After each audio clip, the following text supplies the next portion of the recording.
What's up, my people? What's up, my people? What's up, YouTube? It's your boy Tricks Forex here, and welcome to the second episode of me flipping my $100 cent account to $100,000. So I'm going to be quick on in this video since I've done my introduction in the first video. So I'm currently on this trade from the past week, from this past week. So I'm holding the trade till next week on Euro USD. So guys, I'm going to be taking you guys through the trade recap of the trades I took, both the wins and losses I took this past week, and the things I learned and the refinements I did with my strategy and everything. So I'm going to be showing you guys everything in this video, so you guys should follow me along and follow me through this journey. And if you like this sort of content, the content of flipping, accounting, live, and all sorts of forex content, please do well to smash that subscribe button, like and share for other people to, other people might need to watch this video to see it. So I'm going to dive straight into my trade recap and what I did in this past week and what I'm looking forward for this coming weeks. So let's head on to a quick breakdown of my strategy, and I'm going to take you guys through my charts. So we just do the trade recap quickly. Yeah, so welcome back, guys. So I'm going to be taking you guys through quickly, very quickly, the strategy I used for this past week. It's still the same strategy with my M and W patterns and my confirmations and everything, but I actually made some errors this past week. Even though it was a profitable week, it was actually a profitable week. By grace of God, we are up 15% on that account. We have not been able to flip it to 100%, which could have been possible, but I missed some setups based on some structural analysis, and sometimes I might not be on the chart, so I missed some setups. But still, it was still a profitable week. We recovered from last week's losses and we are up by 15% on that account. So I'm just showing you guys the actual way to trade conservatively, not fully conservatively, but at least in the middle. We are in the middle. We are not aggressive and we are not too conservative, but it's all back and forth with this forex thing. So you have to understand, there are sometimes we'll lose massively, sometimes we'll win massively, and sometimes it's back and forth like that. So quickly, based on last week recap, I told you guys these are the two patterns I trade. So there's this other two patterns that I'm going to show you guys now that I use for reversal pattern setups that I take. So it's not only these patterns I take, there's this particular pattern I also take, but they are still the same thing, the same logic with this particular pattern. But in this case, it deals with mostly demand zones and flip zones. Market break structure creates a flip zone, then a bounce up from that flip zone is where I start looking out for my pattern, then I start looking out for my confirmations. So I'm going to take you guys through that very quickly before we dive straight into my chart, because I don't want this video to be long at all. So it is very simple and straightforward. So for example, let's say we have a demand zone. Let's say we have a demand zone.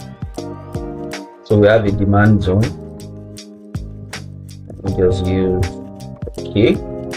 So what I'll be looking out for in the market based on my pattern and my strategy, what I'll be looking out for aside these two that I trade, is that I'm going to be looking forward for price to break this demand zone, to like a break of structure, a normal general break of structure, SMC break of structure. Then after that, I'll be looking forward for price to come and retest this demand zone, becoming a flip zone. So after it becomes a flip zone, I'm looking forward to a reaction in this flip zone where price gets to move, aggressively to the upside. So by the time price moves to the upside here, I'm sure a lot of traders will be looking forward to go long on these markets. Set their order block here. We'll be looking forward to go long on these markets. Sorry about that. So they'll be looking forward to go long, but at the end of the day, what I am looking for is a reversal pattern and a confirmation. So while everybody is looking to short from this created order block, I will be looking out for my pattern on this particular trend. This is another break of structure. This could be a break of structure or a week of this high. So on this particular trend, what I'll be looking out for is my pattern. Then after that, I'll be looking out for my confirmation and confirmation entries. So in this case, as you can see, this particular pattern is more like a double bottom with the other bottom a bit higher than or lower than the previous high or low. In this case, it is more like the second high will be higher than the previous high in this case. So it's very simple and straightforward. Instead of it to be a bounce off, a pullback which will be shorter to come in. Let me quickly, to be easier to, okay, so instead of it to be something like this, in this case, a bounce off, a pullback, then we go down. In this case, in this particular case, it is going to go high. I'm looking for this high to be swept, or it's liquidity sweep or liquidity grab, like the ICTs call it. So that's what I'm looking out for in this particular setup. So I'm looking forward for price to, excuse me, I'll be looking forward for price to bounce off from my flip zone and take out this high by a sweep or a break. Then that is where I'm trading towards. That's all I do in this market. So I use the higher time frame to do my structural confirmation, then the lower time frame to look for my pattern and my confirmation entry. Very simple and straightforward. So once I do that on this particular trend, this is where I start looking for my confirmations and everything. Then after getting my final confirmation, then we take out the low, and that's it. Very simple and straightforward. Probably I'm going to place my entry here, my stop loss maybe a little bit above that. After finding my confirmation, then my take profit will be here. My first take profit could be here, then my second could be here, but I usually take profit on this zone in this case. So it is very simple and straightforward. The same thing goes for a supply zone that becomes a flip zone. Just flip this around. So I don't want this video to be too long, so I'm not going to go into those details. So let's just dive straight into the trades I took and the losses I took and everything. So let's go straight into that. Okay, lest I forget before we continue, so these are the list of the trades I took and the losses, both the losses and the profits. At the end of the day, you could see that there are a lot of losses here, a whole lot of losses. But in trading, when you have good proper risk management and you have a good risk to reward ratio, you are going to win long term. That is what most newbie traders don't understand.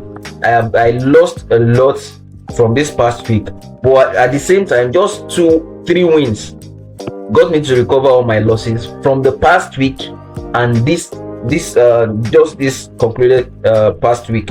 The first week I started this challenge, and the second, got the losses I took, I recovered everything, and I'm still up 15% just with 3 wins.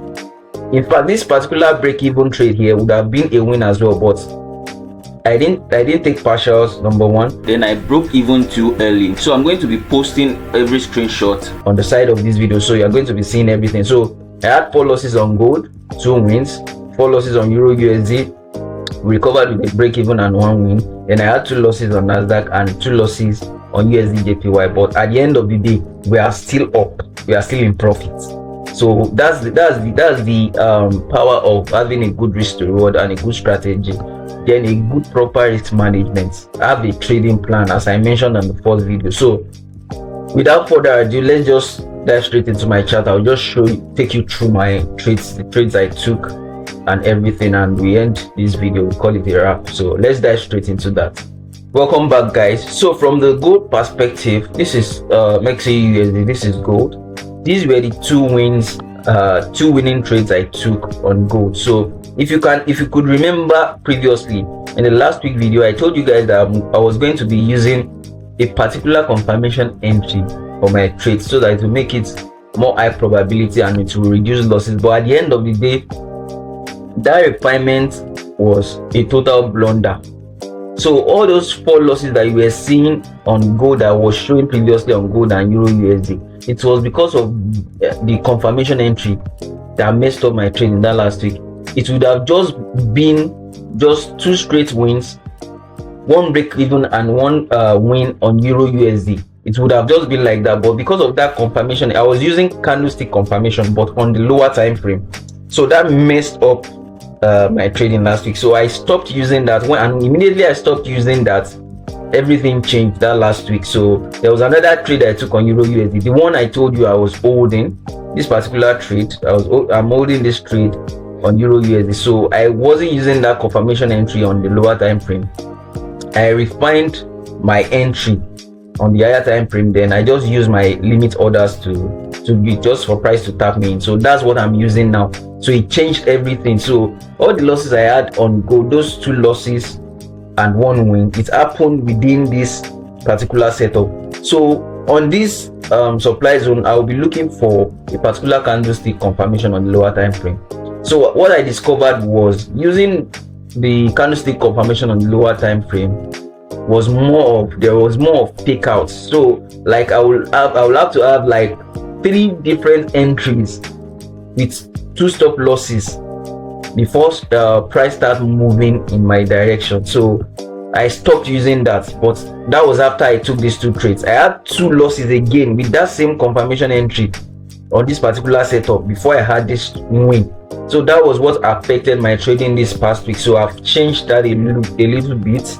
So I believe everything will improve this coming week. So these were the 2 trades I took on gold, and they were, you can see my strategy is very cool.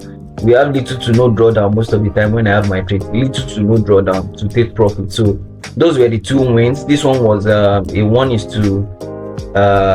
yeah, it was up to 1:9. Sometimes the pattern on MT5 and trading views sometimes can be a little bit different, but I think this one was a 1:8, then this one was a 1:6.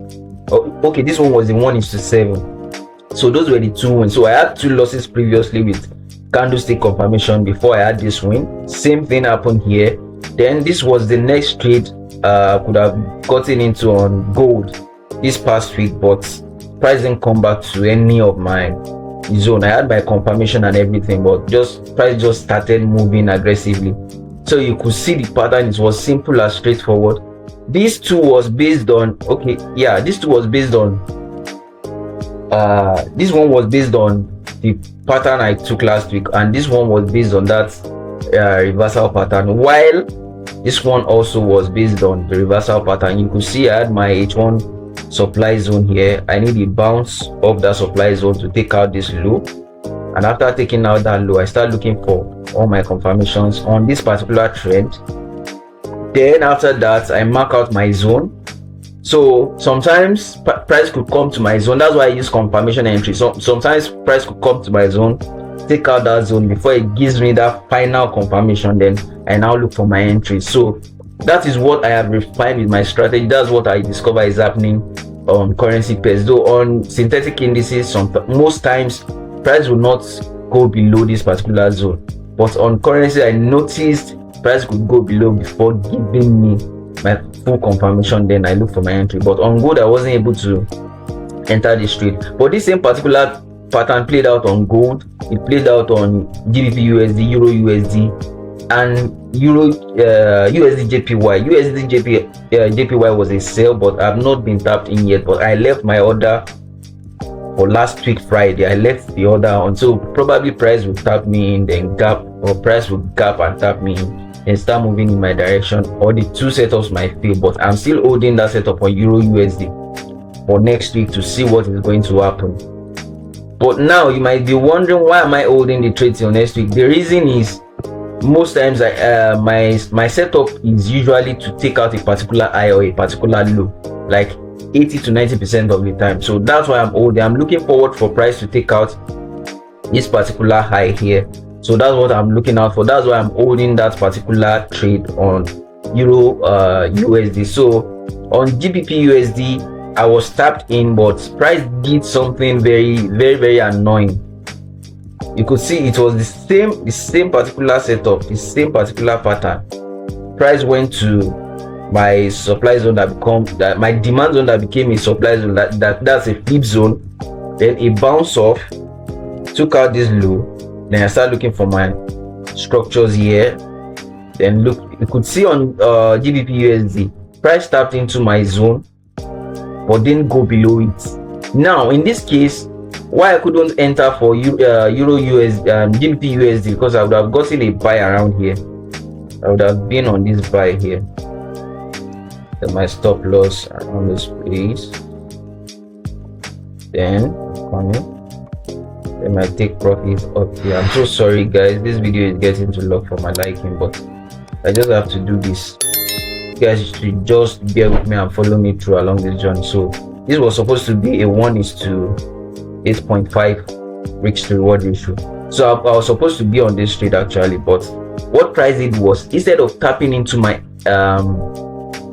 3-minute time frame demand zone, it tapped into the 5-minute. So I was waiting for price to come lower along this this move. I was looking for price to come lower, then give me confirmation. But price on the 3-minute time frame, I think my demand zone was around here. Price didn't tap it, then gave confirmation, then retested the right zone, then started moving. So this thing happens once in a while, so that's why you get to miss trades sometimes. It happens to all traders. So what I was looking out for was, I was seeing this as an inducement in the first place, and I was waiting for price to come and tap this M3 demand zone, but price didn't use that. Price used the 5-minute demand zone, then gave all the confirmation and started moving on GBP USD. So I couldn't enter this trade. I would have been on this trade. I would have still been holding this trade. Probably my stop loss would have been at break even by now, because my stop loss on Euro USD is at break even already. I'm at break even, so I won't lose on Euro USD. But USD JPY, I'm not yet tapped in. So if price does not tap me in, I'm not losing anything. We are still up by 15%. So we're just going to see what this coming week is going to hold. So that's why I missed this trade on GBP USD. Then on Euro USD, as you can see, I'm holding the setup. I'm still holding it. My break even is around, so sorry for this guys, it's around this area. I think I broke even around here, a 1-to-1. So I broke even to a 1-to-1. So I'm hoping for price to go and take out that high before we start looking for new setups on Euro USD. I'm still holding this particular setup on Euro USD, but the previous setup I took, where I took losses on Euro USD, where I had one break even, was this setup. This setup I showed, it was part of my video, the last video. So the setup got to almost our TP, then went back to break me even. Then I looked for another entry on the lower time frame in this place, but I was able to, milk this particular move, and price went aggressively that week. But I took profits too early. I would have made like probably a 1:10 here. You could see I could have made a 1:10 here, but normally my take profit is the last low. So I just milked a little bit from this setup. So that was what happened on Euro USD and this particular setup that I'm still holding. So there was nothing much that happened with Euro USD. Then finally USD JPY, I had 2 losses on USD JPY. USD JPY. Though I was following my rules totally. I didn't break any rules this past week. No breaking of rules, only the refinements, and I was following everything back to back. So I had an entry confirmation here. I entered, but price took me out, then went to my extreme supply zone, then gave me another confirmation. And you guys know I usually enter from the 50% zone or the extreme supply zone or extreme demand zone. So when price got to the 50%, I had already set my limit order. So that was the second loss. This was the first loss and this was the second loss on USD JPY. So what I'm waiting for now, price has already tapped my zone. It has already tapped my zone, but I was refining my entry so that I could get a better risk to reward ratio to recover from these other losses. So this is where my limit order is on USD JPY. So what I'm looking forward to now for this coming week is for price to probably tap me in, then tap down, then we head straight to take profit, something like this. Get tapped in, then we head straight to take profit, or we lose this trade. It's 2 things that can happen. Either you lose or win. So this is what I'm looking out for. Hopefully this is what is going to happen. So for Euro USD, what I'm looking out for is for price to either sweep this demand zone, then gap up, then we start moving to take profits, or price just bounce off and head up to straight profit with a gap or whatever. So that's what I'm looking out for. But on Euro USD, I'm already at break even. So the worst case scenario is break even. Why USD JPY, a win or a loss. So that's what I'm looking out for this coming week. So hopefully we get a good trade and we get more good setups within the week. So I hope you guys like this video. So if you like this sort of content, please do well to smash that subscribe button, like this video, and share to as many as possible, so that the YouTube algorithm can push this video to people that might need to get to watch this content. So guys, we are trying to build a community here, so you guys should follow me through this journey. Let's do this. Let's just do this. Let's do this $100 to $100,000. I know we can do it. We just need to follow proper risk management, and that's it. We'll maintain our psychology, follow our rules, and we are good to go. So I'm going to be catching you guys next week, so stay tuned for next week video, next week trade recap. So I'm going to be seeing you guys. Peace out.